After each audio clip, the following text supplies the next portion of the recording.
எவ்வளவு வெறியில வெட்டிருக்காங்க. ஒரு கபடிக்காண்டி விட்டு வெட்டுதாங்கல்ல. 12 இடத்துல வெட்டிருக்காங்க. நார்மலா எஞ்சி நிக்க 1 வருஷம் ஆயிரும். நான் தாழ்த்தப்பட்டவங்க நல்லா விளையாண்டாலும் பிடிக்காது, நல்லா படிச்சாலும் உங்களுக்கு பிடிக்காது.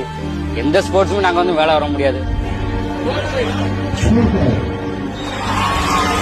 வெட்டினா வந்து பெரிய இடத்துக்கு இஷ்யூ ஆகுது. இவங்களை அடிச்சா பணம் கொடுத்து அவனை சமாளிச்சிடலாம், வச்சிடலாம். ஏன்னா 1 வருஷம் கழிச்சு வாய்தா வரும், ஜாமீன் போட்டு வெளியே வராங்க, வாய்தா வரும், சமாளிச்சிடலாம் தான் இருக்காங்க.